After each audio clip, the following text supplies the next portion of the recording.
तंत्राची वेधवाणी, कृषी तंत्राची ही मंत्रवाणी. किसान वाणी, किसान वाणी, किसान वाणी, किसान वाणी. सफल शेतीची भाष्यवाणी, पेरन काढन सांगे वाणी, शेती सुखाची आधारवाणी. किसान वाणी, किसान वाणी, किसान वाणी, किसान वाणी, किसान वाणी, किसान वाणी, किसान वाणी, किसान वाणी, किसान वाणी, किसान वाणी, किसान वाणी, किसान वाणी, किसान वाणी, किसान वाणी, किसान वाणी, किसान वाणी, किसान वाणी, किसान वाणी. शेतकरी बंधू भगिनींनो नमस्कार.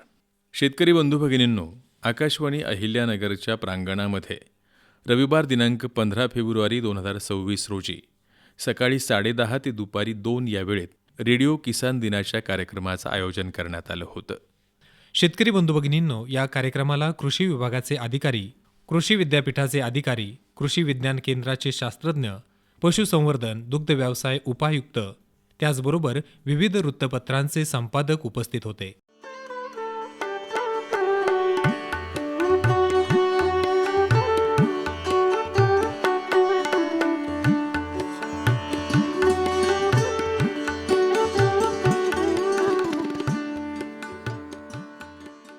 वंदे मातरम, राष्ट्रगीत आणि वृक्षारोपणानं या कार्यक्रमाची सुरुवात झाली.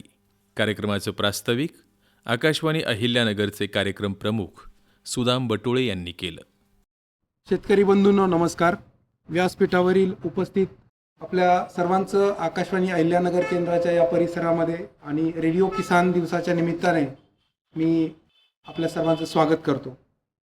खरं तर आज हा रेडिओ किसान दिवस जो आहे 15 फेब्रुवारी हा संपूर्ण देशभर साजरा केला जातो आहे. भारतामध्ये जवळपास 92 केंद्र असे आहेत की ज्यांना किसान वाणी या कार्यक्रमाच्या अंतर्गत वेगवेगळ्या शेतकऱ्यांच्या मुलाखती त्या भागातले कार्यक्रम वेगळे प्रसारित करतात शेतीसंबंधी.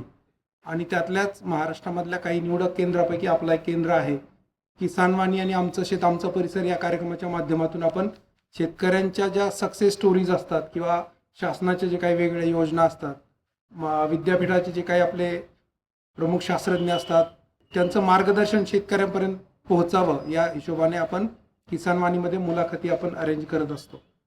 तर सध्या जर आपण पाहिलं तर मीडिया माध्यमं ही थोडीशी बदलत आहेत, परंतु आजही जवळपास लडाखपासून तर कन्याकुमारीपर्यंत आणि इकडे द्वारकेपासून जगन्नाथपुरीपर्यंत जर आपण पाहिलं तर आकाशवाणीचं मोठं जाळं संपूर्ण देशभर पसरलेलं आहे. रेडिओ किसान दिवस हा शेतकरी आणि आकाशवाणी यांचं जे काही एक अतूट नातं आहे अनेक वर्षांचं, ते घट्ट करण्याचा हा एक सोहळा आहे.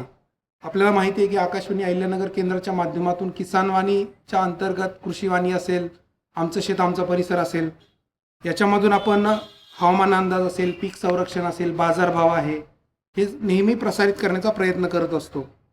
आपण ज्या परिसरामध्ये बसलेला आहात, आकाशवाणी अहिल्यानगर केंद्राची स्थापना ही 14 एप्रिल 1991 साली झाली.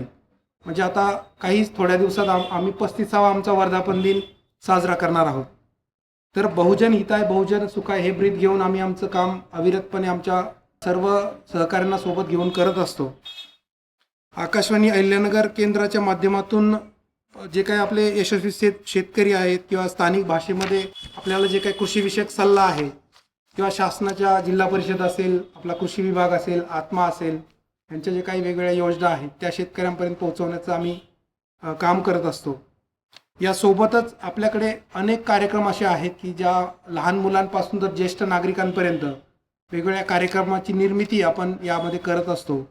लहान मुलांसाठी बालमेळा असेल, साहित्यिकांसाठी साहित्य सौरभ असेल, नारी विश्व असेल महिलांसाठी, युवकांसाठी युवावाणी असेल, कायद्याविषयक जनजागृती करणारा आमचा ओळख कायद्याची नावाचा कार्यक्रम असेल, शासकीय योजनांची माहिती देणारा लोकजागर कार्यक्रम असेल, आरोग्यविषयक सल्ला देणारा आमचा हॅलो डॉक्टर असेल किंवा आरोग्यम धनसंपदा असेल, थोडीशी बौद्धिक मशागत व्हावी या हिशोबाने चिंतन नावाचा आमचा कार्यक्रम असतो.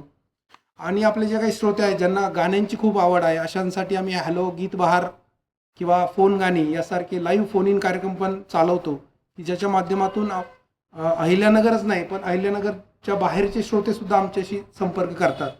कारण आता न्यूज ऑन AIR जे मोबाईल ॲप आलेलं आहे, जसं तंत्रज्ञान बदलतं, कालसुसंगतपणे आकाशवाणीसुद्धा स्वतःला बदलवण्याचा आम्ही प्रयत्न करतोय. नवीन जी काही टेक्नॉलॉजी आहे ती सुद्धा आम्ही अडॉप्ट करतोय आणि त्यानुसार आम्ही स्वतःला बदलवतोय. तर न्यूज ऑन AIR या मोबाईल ॲपच्या माध्यमातून आपला कार्यक्रम हा जगभरात कुठेही ऐकला जाऊ शकतो. तर आपला कोणी जवळचा मित्र असतो, कोणी जे असतात त्यांनाही तो कार्यक्रम दुसऱ्या जिल्ह्यामध्ये, दुसऱ्या राज्यामध्ये, दुसऱ्या देशामध्ये सुद्धा तो सहजपणे ऐकला जाऊ शकतो. तर या हिशोबाने आमची वाटचाल चालू आहे. माहितीचं सध्या जे काही मोठं मायाजाल आहे किंवा सोशल मीडियाचा ज्या पद्धतीने वापर होतोय, याच्यामध्ये सुद्धा आजही आकाशवाणीच्या बातम्या असतील किंवा आकाशवाणीवर जाणारं कंटेंट असेल तर ते आजही विश्वासार्ह मानलं जातं. कारण सगळ्या गोष्टी तावून सुलाखून आपण ते प्रसारित करण्याचा प्रयत्न करतो. आणि जे काय आपले AIR कोड्स आहेत आणि आपलं जे ब्रीदवाक्य आपल्याला जे दिलेलं आहे, बहुजन हिताय बहुजन सुखाय, त्याला प्रमाण मानून आपण त्या दृष्टीने वाटचाल करण्याचा या ठिकाणी प्रयत्न करतो. आपल्याला सर्वांना माहिती की कोविडसारख्या महामारीमध्ये जवळपास सगळं बंद झालेलं होतं, पण अशा काळामध्ये सुद्धा आकाशवाणी 1 मिनिटसुद्धा बंद झाली नाही. त्या काळात सुद्धा आमचे सर्व सहकारी, आमचे इंजिनियर्स असतील, आमचे कार्यक्रम विभागाचे लोक असतील, आमचे सगळे अनाउन्सर असतील, त्यांनी एकट्याने येऊन का होईना कसं पण येऊन पूर्ण प्रसारण चालू ठेवलं. आणि जिल्हा प्रशासनाला सुद्धा त्यावेळेस आकाशवाणीची खूप मोठी मदत त्यावेळेस झाली. जी काही माहिती आहे घर बसल्या लोकांना सहजपणे आकाशवाणीच्या माध्यमातून ती आम्हाला देता आली, याचा आम्हाला सार्थ अभिमान वाटतो. तर आजच्या या रेडिओ किसान दिवसाच्या निमित्तानं हाच एक संदेश मी आकाशवाणीच्या माध्यमातून देऊ इच्छितो की शेतकरी समृद्ध असेल तर देश समृद्ध होईल. आणि त्या अनुषंगानं हे जे आपले आकाशवाणी आणि शेतकरी बांधवांचे जे ऋणानुबंध आहेत ते भविष्यामध्ये सुद्धा असेच वृद्धिंगत हो, या शुभेच्छेसह मी आजच्या प्रास्ताविकाला इथंच पूर्णविराम देतो. आपण सर्व उपस्थित राहिलात त्याबद्दल मनपूर्वक पुन्हा एकदा धन्यवाद.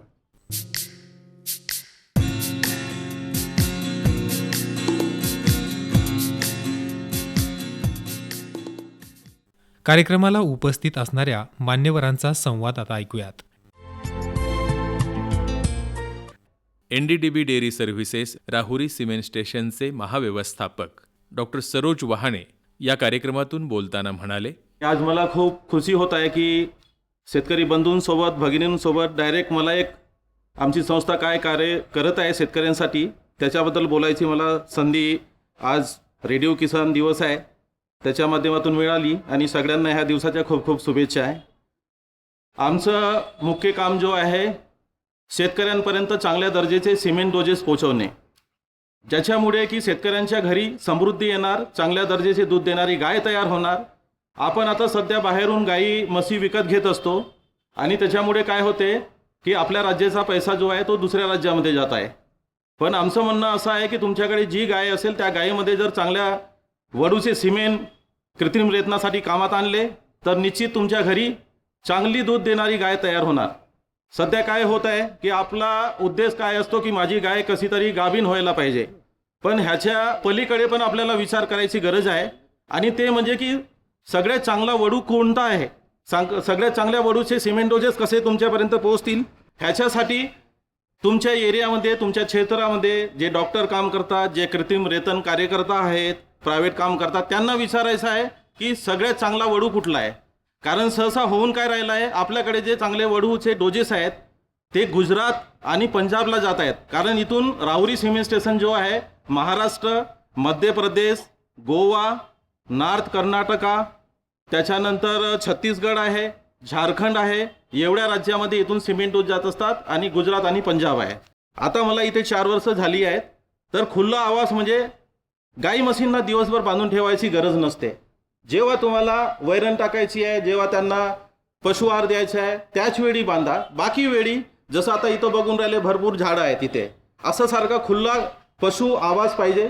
त्यांचा पाचन चांगला होणार, कुठली गाय माझ्यावर आली ते तुमच्या लक्षात येणार आणि 10% दूध त्याच्या माध्यमातून तुमचा वाढणार. त्याच्यासाठी पाण्याची व्यवस्था करून ठेवा लागणार. आपण सहसा काय करतो, सकाळी आणि संध्याकाळी गायींना किंवा म्हशींना पाणी पाजतो, पण माणसाला जेव्हा तहान लागते माणूस केव्हाही पाणी पितो.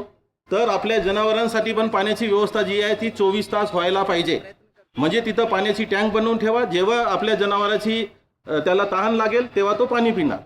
तर अशा प्रकारे निश्चितपणे शेतकऱ्यांच्या पाठीशी NDDB डेअरी सर्व्हिसेस उभा आहे बऱ्याच कंपन्या आहेत ज्या सिमेंट देतात, परंतु त्यांचे रेट खूप जास्त असतात, 8-8, 10-10 हजारपर्यंत. आणि मी एवढं बोलून NDDBच्या वतीनं आजच्या आकाशवाणी अहिल्यानगरला धन्यवाद देतो की त्यांनी मला इथं बोलायची संधी दिली. जय महाराष्ट्र, जय किसान.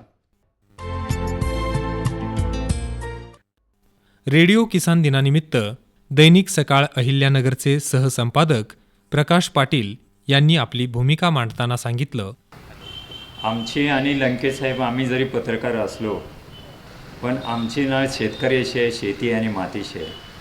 कारण आम्ही शेतकरी आहोत, शेतकऱ्याची पोरं आहोत. सकाळमध्ये मी काम करतो, लोकमतमध्ये लंकेसाहेब काम करतात, पण आम्ही शेतकरी, कष्टकरी, वंचित, उपेक्षित समाजाचं नेतृत्व करणारे आम्ही संपादक आहोत.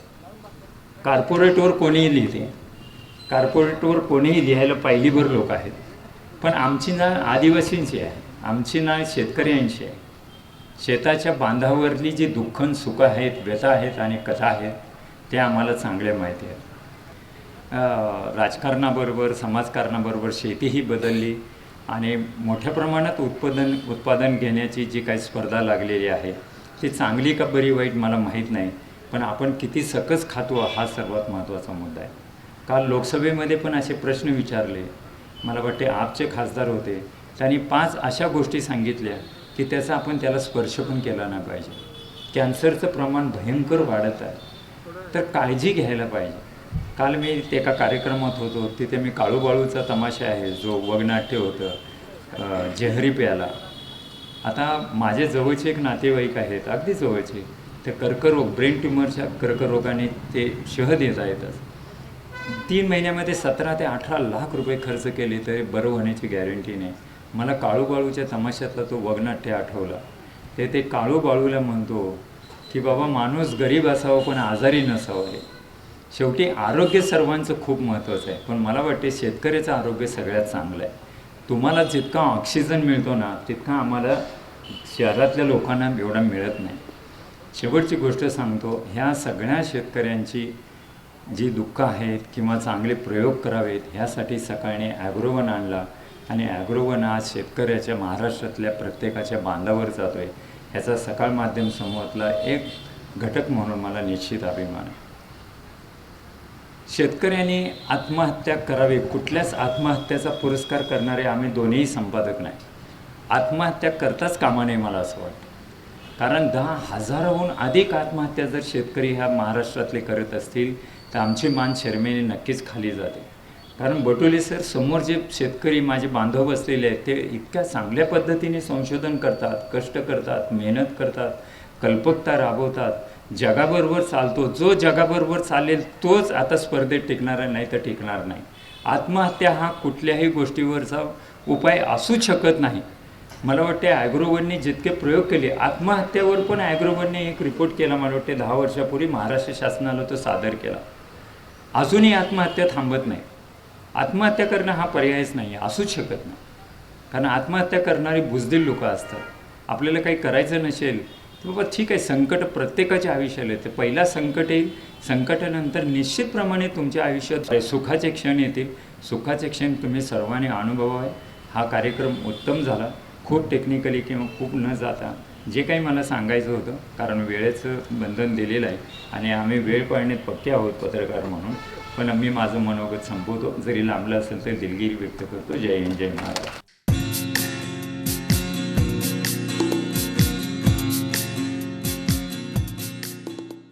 आकाशवाणीचं शेतकरी बांधवांसाठीचं महत्त्व आणि योगदान याविषयी सुधीर लंके बोलताना म्हणाले, शेतकरी बंधू आणि भगिनींनो, मुद्दाहून मी सर्वांची नावं घेत नाही कारण वेळ आपला वाचावा आणि आम्ही माध्यमं शक्यतो पुनरावृत्ती करत नाहीत. मी बटुळे साहेब आणि आकाशवाणीच्या सर्व स्टाफला मी आपणा सर्वांच्या वतीने धन्यवाद देतो की आपला जो लाभार्थी गट आहे, म्हणजे आपले जे बेनिफिशरीज आहेत त्यांना आपल्या कॅम्पसमध्ये बोलवावं, त्यांचं ऐकावं, त्यांना काही सूचना कराव्या आणि त्यांचेही सजेशन आपल्याला घ्यावेत, हा एक चांगला उपक्रम त्यांनी राबवला आहे. आणि आकाशश्राव्य माध्यम आहे आणि मी आणि पाटील साहेब आम्ही मुद्रित माध्यमामध्ये काम करतो. माध्यमांमध्ये आता एक स्पर्धा आहे, पण आम्ही आकाशवाणीला स्पर्धक मानत नाही, कारण आम्हाला असं वाटतं की आकाशवाणी ही आपल्या राष्ट्राची देण आहे. 1927 साली आकाशवाणी सुरू झाली आणि आकाशवाणीचा जर आपण बायोडाटा बघितला तर देशामधील 92% एरिया आकाशवाणीने कव्हर केला आहे, बरोबर ना? 92% एरिया आकाशवाणीने कव्हर केलेला आहे, आपला भौगोलिक क्षेत्रफळ, आणि जवळपास 99% पॉप्युलेशनपर्यंत आकाशवाणी गेलेली आहे. मला असं वाटलं कुठलाही मीडिया इतक्या लार्ज स्केलवर लोकांपर्यंत पोहोचलेला नाही, आत्ताचा सोशल मीडिया वगळून, म्हणजे यूट्यूब वगैरे हे वगळून. पण त्याच्या आधीची मुद्रित माध्यम असतील किंवा इतर जे काही चॅनल्स असतील ती इतक्या प्रमाणात लोकांपर्यंत पोहोचली नव्हती. आकाशवाणी सर्वप्रथम लोकांपर्यंत पोहोचली, त्याबद्दल मी आकाशवाणीचे आभार मानतो श्रोत्यांच्या वतीने, कारण मी सुद्धा आकाशवाणी ऐकूनच मोठा झालो. सगळे लहान मुलांचे कार्यक्रम असतील, गाणे असतील, मी सुद्धा फोन लावायचो कधी की हे गाणं मला ऐकायचं आहे. आणि सर्वात महत्त्वाचं की शेतकऱ्यांसाठी तुम्ही कार्यक्रम प्रसारित करत आहात, ही खूप महत्त्वाची गोष्ट आहे. आम्ही देखील वर्तमानपत्रांत शेतकऱ्यांना माहिती देतो. मी एक ऑब्झर्वेशन असं करतो की आज सगळ्यात महत्त्वाचा जर शोध कोण घेत असेल तर शेतकरी घेतो आहे असं मला वाटतं. कारण कुठली गाय चांगली आहे, कुठलं बियाणं चांगलं आहे, कुठली लागवड आपण करावी, कोणत्या मालाला काय भाव मिळतो, हे शेतकरी सतत सर्च करताना दिसतोय त्याच्या गुगलवरती. आणि यूट्यूबवरती जर काही गोष्ट आली, एखादी नवीन माहिती आली तर शेतकरी आवर्जून ती पाहतो आणि आपल्या शेतकरी सहकाऱ्यांना, इतर मित्रांना देखील गावातली पाठवतो. त्या दृष्टीने शेतकरी खूप जागरूक आहे. म्हणजे जे संशोधन खरं तर इतर वर्गांनी करायला पाहिजे, शिक्षित वर्गांनी, प्राध्यापक वगैरे सगळे मंडळी, पण शेतकरी स्वतः संशोधन करायचा प्रयत्न करतो आहे. तो जो शोध घेतो तो शोध त्या संशोधनासाठीच घेतो आहे. म्हणून आकाशवाणी जो काही शेतकऱ्यांसाठी कार्यक्रम प्रसारित करते त्याचा नक्की शेतकऱ्यांसाठी फायदा होतो आहे. तुमच्या ह्या उपस्थितीवरूनच हे जाणवतं आहे की तुम्ही इतक्या दूरवरून खास आकाशवाणीच्या प्रेमापोटी या ठिकाणी आलात. मी आकाशवाणीचे अभिनंदन करतो. आपणा सर्वांचे या कार्यक्रमामध्ये आपण सहभागी झालात, तुम्हाला काही पुरस्कारही मिळणार आहेत. मी सर्वांचे अभिनंदन करतो. आणि आम्ही माध्यमांची ही जबाबदारी आहे की शेतकऱ्यांना सतत अपडेट करणं, कारण आमचा माध्यमांचा उद्देशच आहे की लोकांना माहिती देणं आणि लोकांचं प्रबोधन करणं. त्यामुळे आता इतर प्रकारचं प्रबोधन खूप झालं आहे. आपल्या देशाच्या उन्नतीसाठी जे मूलभूत प्रबोधनाची गरज आहे ते आता करण्याची गरज आहे, असं आम्ही माध्यमांनी ते करण्याची गरज आहे असं या निमित्ताने मला देखील जाणवतं आहे. मी पुनश्च एक वार तुम्हा सर्वांना, तुमचं सगळ्यांचं अभिनंदन करतो आणि थांबतो. थँक्यू. कृषी विज्ञान केंद्र दहिगावने या ठिकाणचे प्रमुख शास्त्रज्ञ संशोधनाविषयी आणि किसान दिनाविषयी बोलताना म्हणाले, आनंदाचा क्षण आहे माझ्यासाठी. मी यूपीवरून आहे, मराठी बोलण्याचा प्रयत्न करेन. मंचावर सर्व मान्यवर आणि ज्यावेळी मी संवाद बघतो माझे शेतकरी बंधू आणि भगिनी, बरेचसे जे माझे वडकीचे आहे, खरं आकाशवाणीचा अभिनंदन केला पाहिजे. आता लंके सरांनी सांगितलं की 92% क्षेत्रावर आणि 99% पॉप्युलेशन कव्हर आहे. हे कोणता मीडिया कव्हर केलेला नाही. तर एक बार जोरदार टाळ्या करून द्या त्यांच्यासाठी. की ऑल इंडिया रेडिओ ह्याची स्थापना 1936 साली झाली. नंतर आकाशवाणी जे म्हणतो आपण 1957 साली आली. आणि हे जो आज आपण दिवस साजरा करतो 15 फेब्रुवारी 2004 पासून हे आपण साजरा करत आहोत, म्हणजे रेडिओ किसान दिवस ज्याला म्हणतो. उद्देश काय की हे जो 99% पर्यंत पोहोचलेला आहे, म्हणजे रीच टू द अंदीज. जसं मी सांगितलं, मी यूपी वरून आहे, जहान पोहोचे रवी वहां पोहोचे कवी, असं आकाशवाणीने करून दाखवलेलं आहे. तर त्यांच्यासाठी जोरदार अभिवादन, जोरदार टाळ्या. कृषी विज्ञान केंद्र दहिगावने 7 तालुक्यासाठी काम करत आहोत. दक्षिणी भाग जी काय आहे, म्हणजे शेवगाव, निवासा, नगर, पाथर्डी, श्रीगोंदा, ते सर्व जामखेड, ते सर्व आपले खाली येत आहे. तर शेतकरी बांधवांना एवढी विनंती आहे की कोणाला बी बियाणा, रोप, ते सर्व सोयी सुविधा जी काय कृषी विद्यापीठ देत आहेत ते सर्व सोयी सुविधा सध्या कृषी विज्ञान केंद्र दहिगावने मध्ये उपलब्ध आहे. तर तुम्ही सर्वजण, आपले नगर जिल्ह्याचे आहे, अहिल्यानगरचे आहे, तो सर्वांनी त्याचा फायदा घ्यावा. सध्या कृषी विज्ञान केंद्र जी काही नवीन तंत्रज्ञान, ज्यामध्ये नैसर्गिक शेती, सेंद्रिय शेती, नंतर बायोफोर्टिफाईड व्हरायटी म्हणतो आपण, जैव संतृप्त वाण, तुमची भाषा सोपी भाषामध्ये सांगायला गेले, ज्यामध्ये प्रथिनाचं प्रमाण जादा आहे, ज्यामध्ये आयरनचं प्रमाण जादा आहे, ज्यामध्ये झिंकाचं प्रमाण जास्त आहे, अशी व्हरायटी आपण शेतकऱ्यांच्या शेतावर राबवली आहे. आणि त्याचं उत्पादन सुद्धा 20 क्विंटल एकरीपर्यंत भेटणार आहोत. सध्या आपण 70.4 एकरमध्ये, तुम्हाला कोणी त्या भागाचा असा आला असेल तर वरूर, त्यामध्ये आम्ही कोळगावमध्ये, मंगरूर आणि हसनापूर असे 3 गावामध्ये हे प्रोजेक्ट आपण राबवलेला आहे. तिथं तुम्ही प्रत्यक्ष बघू शकताय त्याचप्रमाणे अजून ते बायोफोर्टिफाईड व्हेरायटी डाळिंबमध्ये पण सुद्धा आलेली आहे. असे वेगळे वेगळे ETT आता यांनी सांगितलं, आपले डॉक्टर वहाने सर होते की एम्ब्रियो ट्रान्सफर टेक्नॉलॉजी त्याच्यावर सुद्धा पण आपण काम करत आहोत. जनावरांमध्ये सोपी टेक्नॉलॉजी आहे लेकिन चांगली टेक्नॉलॉजी आहे. तर अशी नवीन नवीन जी काय तंत्रज्ञान आहे शेतीमध्ये त्याच्यावर कृषी विज्ञान केंद्र काम करत आहोत. आणि आज देवों के देव महादेव शिवरात्रि की आप सबको बहुत बहुत शुभकामनाएं. धन्यवाद.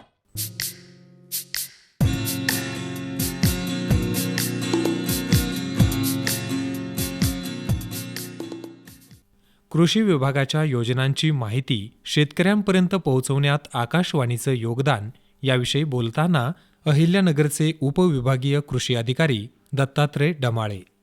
बऱ्याच वेळा आम्हाला शेतकऱ्यांशी संवाद साधण्यासाठी शेतकऱ्यांचे जे काही प्रश्न आहेत किंवा कृषी विभागाच्या विविध योजना आहे तर त्या शेतकऱ्यांपर्यंत पोहोचण्यासाठी एक चांगलं माध्यम म्हणजे आपण रेडिओ माध्यम.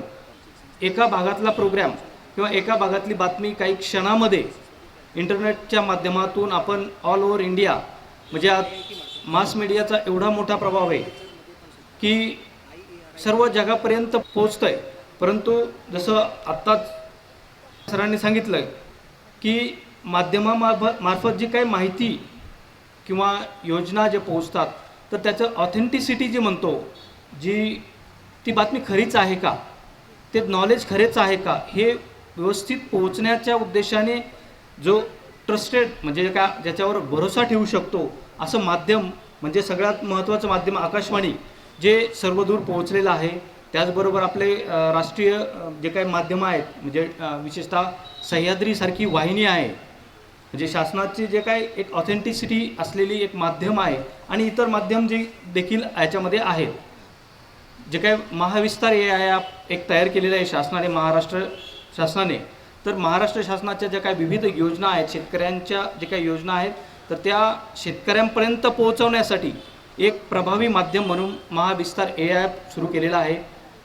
ॲप जे आहे महाविस्तार ॲप तर याला बॅकएंड जे आहे जे काही ट्रस्ट आहे जी काही माहिती आहे त्या ॲपमध्ये मिळणारी तर ती चारही कृषी विद्यापीठ आहेत. शासनाची जी ऑथेंटिक माहिती आहे ती शेतकऱ्यांपर्यंत पोहोचण्याचं काम या महाविस्तार ॲपमधून होतं. तर निश्चित आज कार्यक्रम ऑलरेडी बटोळे सरांनी सांगितलं की थोडक्यात तुमचं मनोगत व्यक्त करा. तर निश्चित शेतकऱ्यांना आवाहन करेल की जसं आपण इतर माध्यम वापरतो त्याप्रमाणे आकाशवाणी आणि कृषी विभागाच्या विविध योजनांसाठी कृषी विभागामार्फत संपर्क करू शकता. तसेच आकाशवाणी किंवा इतर माध्यमातून देखील आपल्याला शेतकऱ्यांच्या भल्यासाठी योजनांचा लाभ घेण्यासाठी मी आवाहन करतो कृषी विभागामार्फत आणि थांबतो. धन्यवाद. महात्मा फुले कृषी विद्यापीठ राहुरीचे प्रभारी प्रसारण अधिकारी डॉक्टर सचिन सदाफळ आकाशवाणीविषयी बोलताना म्हणाले, कार्यक्रमाचे आयोजक सन्मान्य श्री सुदाम बटोळे साहेब त्याबरोबर इतर मान्यवर आपण शेतकरी बंधूंनो, खरंच आकाशवाणीने एक छान स्तुत्य उपक्रम असा सुरू केलेला आहे. या उपक्रमामध्ये तंत्रज्ञान निर्मिती संस्था, तंत्रज्ञान प्रसारण करणारी संस्था आणि तंत्रज्ञान अवलंब करणारे तुम्ही सर्व लोक म्हणजे विद्यापीठ हे तंत्रज्ञान निर्मिती संस्था आहे. तंत्रज्ञान प्रसारणामध्ये आपले प्रिंट मीडिया, कृषी विभाग, झेडपी विभाग, कृषी विज्ञान केंद्र आणि त्यांनी प्रसारण केलेलं तंत्रज्ञान तुम्ही अवलंब करतात. असे तिन्ही घटक हे एकत्र आणलेले एका व्यासपीठावर आणलेले आहे. खरंच असे कार्यक्रम वेळोवेळी घेतले पाहिजे. यामुळे या कार्यक्रमामध्ये परत तुम्ही शेतकरी सन्मान पण ठेवलेला आहे. तंत्रज्ञान नुसतं प्रसार करणं महत्त्वाचं नाही, तो अवलंब करणं महत्त्वाचं. अवलंब करणंच महत्त्वाचं नाही, तर ते शेतकऱ्यांद्वारे परत इतर शेतकऱ्यांना जाणं महत्त्वाचं आहे. आणि त्यामध्ये तुम्ही सर्व शेतकरी हे ब्रँड अँबॅसिडर आहे. यामध्ये डॉक्टर वने झालेत, जरे साहेब झालेत, राऊत साहेब झाले, राहुल रसाळ साहेब झाले, असे सगळे शेतकरी. त्यानंतर ॲग्रोवनचे नेटके साहेब झाले. हे तंत्रज्ञान प्रसाराचं सुद्धा काम करत आहे. तर प्रसाराचंच नाही तर आपल्या हवामानानुसार तिथं थोडंफार तंत्रज्ञानामध्ये बदल करून त्या हवामानाला साजेसं तंत्रज्ञान आपण देत आहात. याच्यामध्ये एक फुलाची पाकळी म्हणून आमच्या कृषी विद्यापीठाचे सन्मान्य कुलगुरू श्री विलास खर्चे साहेब यांनी एक नवी संकल्पना आता सादर केलेली आहे. फुले कृषी तंत्रज्ञान घरोघरी, समृद्धी येईल गावोगावी. या सदराखाली आपण 18 फेब्रुवारीला कृषी महोत्सव ठेवलेला आहे, फुले कृषी महोत्सव. या फुले कृषी महोत्सवामध्ये आपण 100 एकरावर कमीत कमी 70 पिकांचे प्रात्यक्षिकं ठेवलेले आहेत. हे लाईव्ह डेमॉन्स्ट्रेशन आहे. या प्रात्यक्षिकांमध्ये तुम्हाला या रब्बीमधले सर्व पिकं आणि फळ पिकं हे बघायला मिळणार आहे. प्रत्येक पिकाचं उत्पन्न किती, उत्पादन किती आहे आणि ते पीक कसं दिसतं, असं मिलेट्सपासून कडधान्यापासून तर तुमचे ज्वारी, बाजरी, तृणधान्य, भाजीपाला पिके असे 70 पिकांचं 100 एकर प्रात्यक्षिक ठेवलेलं आहे. तर या प्रात्यक्षिकाचं सर्व शेतकऱ्यांनी तिथे यायचं, भेट द्यायची. पण नुसतं भेट द्यायची नाही, तर आता तुम्ही तर आहात तर तुम्ही याचा प्रसार करा आणि जास्तीत जास्त शेतकऱ्यांना त्या प्रात्यक्षिक प्रक्षेत्राला येऊन भेट देण्याची त्यांना उद्दीपित करा, त्यांना येण्याचं प्रोत्साहन द्या तुम्ही. तर आपलं हे तंत्रज्ञान घरोघरी जाईल आणि समृद्धी ही गावोगाव येईल. तसेच आता मी जास्त वेळ घेत नाही, पण बसले बसले मला एक वाक्य सुचलं आकाशवाणी केंद्राबद्दल. आकाशवाणीने हा कार्यक्रम केलेला आहे, रेडिओ किसान वाणी शेतकऱ्यांची खरी कहाणी. रेडिओ किसान वाणी शेतकऱ्यांची खरी कहाणी, ज्ञान विज्ञानाची देई रोज नवी निशाणी. आकाशवाणी आणि शेतकरी बंधू भगिनींविषयी बोलताना जिल्हा परिषद अहिल्यानगरचे कृषी विकास अधिकारी सुधीर शिंदे म्हणतायत. सर्वांना नमस्कार. मित्रांनो, आज रेडिओ किसान दिन हा कार्यक्रम आपण आकाशवाणीच्या नगर केंद्रावरती साजरा करत असताना ह्या आकाशवाणी केंद्राचे प्रमुख माननीय बटुळे सर यांनी हा कार्यक्रम म्हणजे बघा की पूर्ण महाराष्ट्रभर आणि देशभर हा कार्यक्रम होतोय, पण महाराष्ट्रातले फक्त 3च ठिकाण आहेत की त्याच्यामध्ये नगर, धाराशिव आणि अकोले अशा ठिकाणी त्यांनी असा व्यापक कार्यक्रम घेऊन आपल्या सगळ्या शेतकरी मित्रांना बोलून त्यांचा सन्मान, त्याचबरोबर व्यासपीठाचं सुद्धा त्यांनी एवढं, व्यासपीठाला मला थोडंसं की हे जी सगळी मंडळी आहेत पुढे बसणारी, ही पायी फक्त शेतकरी नाहीत, तर हे आमच्या शेतीतल्या हर एक गोष्टीतले, मग कोणी दुधातले असेल, कोणी फळपिकातलं असेल, कोणी भाजीपाल्यातले असेल, हे लीडर आहेत आमचे कृषी विभागाचे. आणि एवढी मंडळी ॲट ए टाइम एकत्र वेळेत आणणं हे सोपी गोष्ट नाही. आणि हे आणत असताना बघा याच्यामध्ये काही 50च्या पुढचे 30-40% लोक आहेत, 50 वयोगटाच्या आतले 50-60% लोक आहेत. एवढ्या सगळ्या लोकांची सांगड घालणं ही गोष्ट निश्चित सोपी नाही, पण ती किमया आज आपल्या आकाशवाणीच्या केंद्राने केली तर त्यांचं मनपूर्वक आपण टाळ्या वाजवून त्यांचं अभिनंदन करू. कारण की ही गोष्ट आम्ही पण असे कार्यक्रम घेत असताना आम्हाला माहिती की फार अडचणी येतात, तर तुम्ही अतिशय चांगल्या पद्धतीने नेटकेने त्यांनी जे कार्यक्रम आयोजित केला त्यास आपण खरंच अभिनंदनास पात्र आहे सर.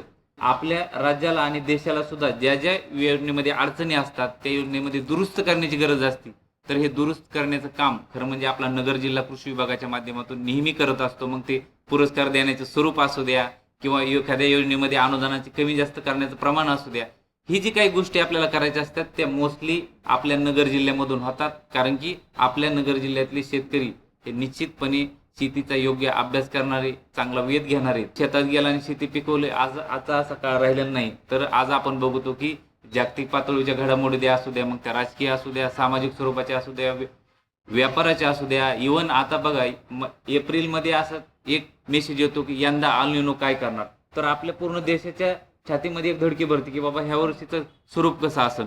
कारण की आपल्याला माहिती की हे सगळ्या नियोजन करीत असताना सगळ्यांचा जो राजा आहे वरुण देव, हा जर योग्य वेळी योग्य ठिकाणी जर आपल्या म्हणजे चांगल्या प्रमाणात आला तर आपल्या शेतीचं भवितव्य. कारण की आजही आपण पाहतो की मोस्टली शेती शेवटी आपली नैऋत्य मान्सून पावसावर अवलंबून आहे. तर अशा एक ना अनेक गोष्टीचा आपल्याला ही सगळा वेध घेत शेतीमध्ये यशस्वीपणा राबवायचा आहे. आज खरं म्हणजे ह्या मीडिया आणि अत्याधुनिक तंत्रज्ञान जगामध्ये कुठलीही गोष्ट आज आपण इथं बोलत असताना ती जगभर प्रसारित होती. एवढं ही प्रचंड मोठी ताकद मीडियाची, मग ते कुठल्याही स्वरूपाची मीडिया असू द्या. पण शेवटी ही मीडिया एखाद्या माणसापर्यंत मेसेज घेऊन जात असताना त्या मेसेजची सत्यता, वस्तुनिष्ठता ह्या गोष्टी जर कुठं आपल्याला अनुभवायच्या असल्या, आजमावायच्या असल्या, तर मला असं वाटतं ती एकमेव ठिकाण असं आपलं ऑल इंडिया रेडिओ असू द्या, आकाशवाणी असू द्या. कारण की त्यांनी गेल्या 1936 पासून वार्तांकन करत असताना आम्ही सुद्धा काही गोष्टी ज्यावेळेस त्यांना सांगतो तर ते त्याची 5-10 वेळा खात्री करतात, सगळीकडून त्याची जांच करतात आणि नंतरच ते लोकांपर्यंत पोहोचवतात. ह्याच्यामुळं पूर्ण आपल्या देशभर शेतकरी बांधवांचा ह्या मीडियावरती खूप मोठा म्हणजे विश्वास आहे. ते त्या विश्वासाला सुद्धा ह्याच्यासाठी पात्र आहेत की ते कुठल्याही गोष्टीचं म्हणजे जास्त किंवा कमी असं कुठल्याही प्रकारचं ते वार्तांकन करत नाही, तर ते अतिशय समन्वयाची भूमिका नेहमी बजावत असतात.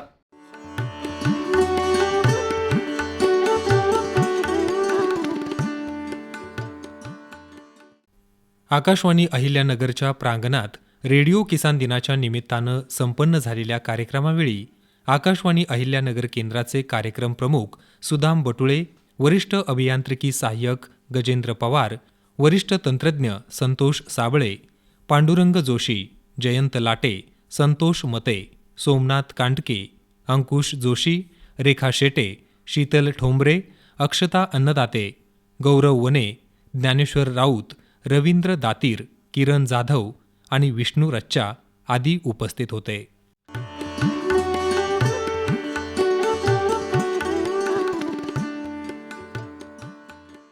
शेतकरी बंधू भगिनींनो, आकाशवाणी अहिल्यानगर येथे 15 फेब्रुवारी 2026 रोजी संपन्न झालेल्या रेडिओ किसान दिवसानिमित्त आयोजित कार्यक्रमाचा आकाशवाणी वृत्तांत आपण ऐकलात. या कार्यक्रमात आज मान्यवरांनी साधलेला संवाद आपण ऐकला. उद्या संध्याकाळी 7:30 वाजता रेडिओ किसान दिनानिमित्त शेतकरी बांधवांनी दिलेल्या प्रतिक्रियांविषयी आकाशवाणी वृत्तांत ऐकूयात. तेव्हा आजच्या कार्यक्रमातून मी सोमनाथ कांडके आणि माझे सहकारी संतोष मते कार्यक्रमातून आपला निरोप घेत आहोत. पुन्हा भेटूयात पुढच्या कार्यक्रमात. नमस्कार.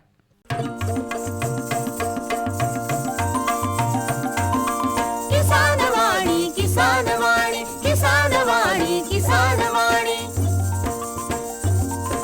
हिरव्या स्वप्नांची साध्यवाणी प्रगत योगाची वेधवाणी कृषी तंत्राची ही मंत्रवाणी